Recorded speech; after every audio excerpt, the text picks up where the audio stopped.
And in this case, we are certainly happy that they were here with us, because this did not turn out the way we'd hoped. I will tell you right off the bat that there are no deputies or law enforcement that's been injured. I do want to correct something I said a little bit earlier, which I need to correct to make so this, what happened made sense.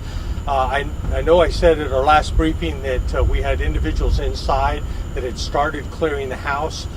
In actuality, we had a robot, the Citrus County robot inside, that had pretty much cleared the downstairs, and we were really focusing heavily on the attic.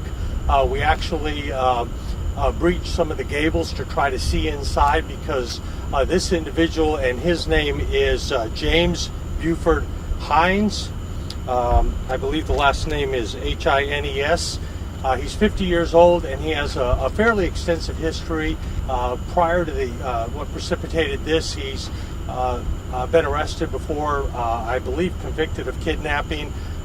He's had a charge of possession of firearm by a felon. He's also had armed burglary, and I think some sort of domestic offense that was had a weapon involved. So he is certainly not a stranger to law enforcement. And we actually had notes in our computer-aided dispatch that he has previously, I want to say it was 2008, he had actually made threats of suicide by cop, and he had also made threats recently to maybe some family members that he may want to do suicide by cop. So that certainly made this a much more tense situation than it otherwise would have been. As I told you earlier, we had some communication with him, and he, it appears, was feigning distress early on, and then either because his phone died or he just decided to quit talking to us, he went silent. We did, as I said earlier, we deployed a lot of resources inside and outside the residence to try to figure out where he was and what his condition was.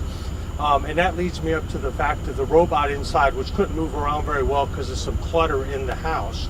And what ended up happening, we breached all the windows and were trying to see inside before we actually made entry into the residence, because we did have some concerns that he may be lying in wait. And those concerns actually came to fruition. One of the deputies, and again, it's all extremely preliminary, not only subject to change, it likely will change as we get more information, because we obviously have a lot of evidence to collect. FDLE has to come and so forth. But in one of the bedroom windows, I was hearing over the radio that they saw some movement. Apparently a deputy, I believe it was a Hernando County deputy, but I'm not sure of that, deployed a less lethal beanbag. It's shot via a shotgun to try to incapacitate somebody, because he was actually in a closet in one of the bedrooms, and it had apparently been there for some time. Despite the fact that we did see the ceiling, part of the ceiling had been removed, and we thought he might be up there. So once the beanbag was deployed, it is my understanding, based on what I heard on the radio, is that he had a long gun and started firing at deputies, which of course was a huge mistake on his part, because the deputies, and very preliminary information, is both Hernando County deputies as well as Citrus County deputies did return fire. It does appear as though when they took him out of the house, took him into custody, he is still alive. He is being transported to a local trauma center. Obviously, his condition is unknown. It's probably very serious, but we won't know for some time how serious, obviously, until the doctors take a look at him. So, I don't know, Sheriff, if you want to say a couple words, you're welcome to. Well, thank you, Sheriff Nienhuis. And as always, we're humbled to serve, and we're really proud of our working relationship with all of our neighboring sheriffs. We simply don't have enough resources to do all of this on our own.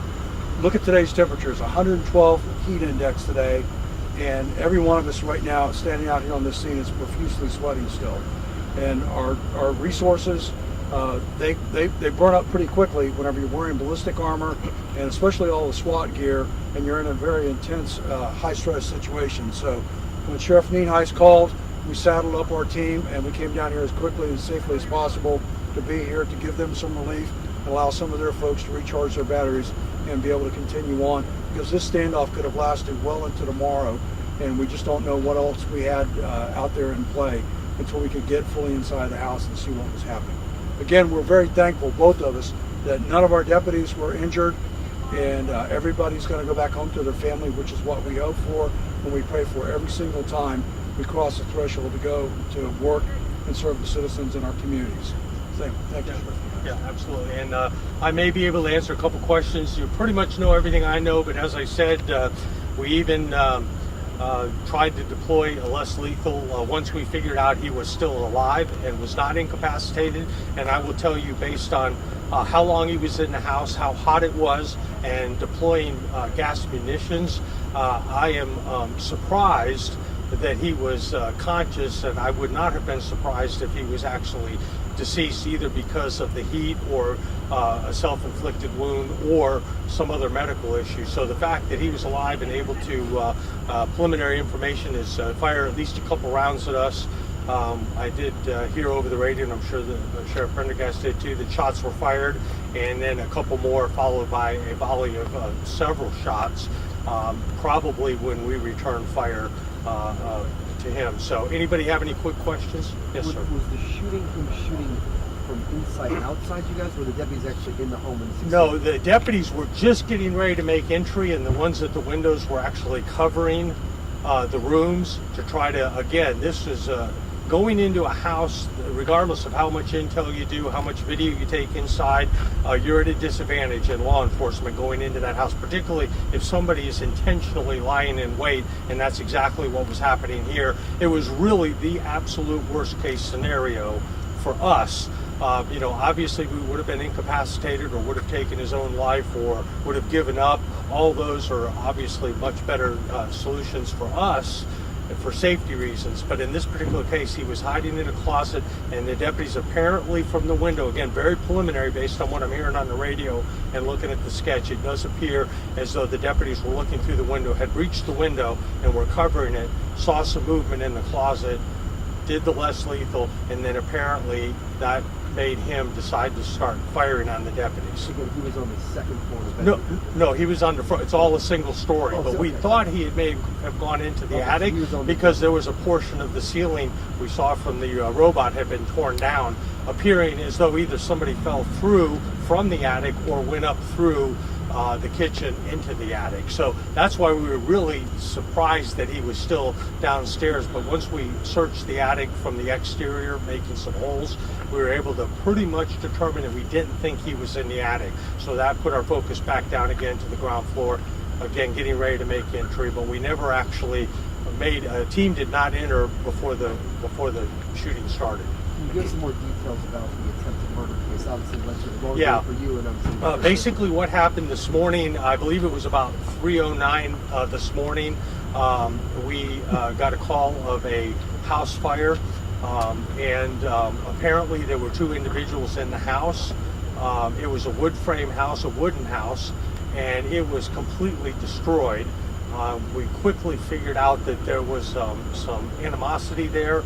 A former girlfriend with a new boyfriend or something similar to that, and this individual had apparently made threats. We developed some information that he had purchased gasoline shortly before that and had made some text threats, so we had enough probable cause to arrest him for that attempted murder, because when the fire was set with the gasoline, both individuals were inside. It's really by the grace of God they got out unharmed. So attempted murder by arson.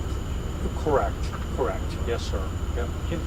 We'd heard that his brother may have committed suicide. I have heard that too from the rumor mill, but I can't confirm that. I know that was some of the things that were being said, either by him or by social media or something, but I have no specific knowledge of that, so I can't confirm that. You spoke to it a little bit. Was this someone who did not like law enforcement? Well, obviously he'd been in trouble before quite a bit, and obviously he was willing and able to do something as extreme as set a house on fire with gasoline with two people in it. So this is somebody who is pretty much capable of anything, and I think tonight shows that it is really fortunate the fact that he fired on us that no deputy was injured, because he had a little bit of advantage because he knew where he was. but we didn't know where he was. So it's really fortunate, and that's why we take so long. That's why it can take 7 or 8 hours, because we're in no hurry to get into this type of situation, and we want to avoid it at all costs. But unfortunately, sometimes the person we're trying to arrest makes that decision for us, and we're going to respond appropriately. Do we know how many shots hit him and where? That it is way too preliminary for that. I wanted to get up here. Literally, you might have heard the shots, and you probably heard them as much as I did. There were a short burst and then followed by a longer burst, and I think we had a small number of Citrus County deputies return fire, as well as a small number of Hernando County deputies. So there were more than just a couple shots fired. Could you speak to the severity of doing something like this? This is a lot of resources, I'm sure, a lot of taxpayer money here, the charges he may be facing. Well, yeah, again, depending on his prognosis, he is going to face a lot of charges. Probably the reason he wasn't willing to give up, just attempted murder, along with his history, is serious, and that's why we took it so serious. And then combine that with the suicide by cop threats and so forth, it made kind of a worst case scenario. And to say it's resource intensive is an understatement. And as Sheriff Prendergast said, it was hot out here today, even for those of us that weren't suited up with helmets and everything. And there's a lot of deputies that are required to do hostage negotiation. There's detectives that are trying to follow up leads that come in, like the allegations of family members and so forth. And just blocking off the city streets in the area to make sure that we don't get any innocent bystander hurt takes dozens of deputies. And again, thank the good Lord that Citrus County was quick to come, because we could not have done it for this long by ourselves. We would have had to ask for help, and they were quick to respond. And of course, their robot was extremely helpful too. So, all right, anything else? All right, again, FDLE, the deputies, once we determine actually who did the fire to the weapons, they'll be put on, at least mine will, and I assume yours will be too, on administrative leave with pay, pending the outcome of the investigation by FDLE. FDLE has already been notified almost immediately, and so they're probably on their way. They should be showing up any minute, and we will turn most of that portion of the investigation over to them, and we have a lot of follow-up to do on our side as well. So thank you all for your patience, and thank you for your understanding how hard we work to avoid a situation like this, but we are ready to take action if necessary. So thank you all. Thank you, Sheriff. Thank you, everybody. I appreciate all your help.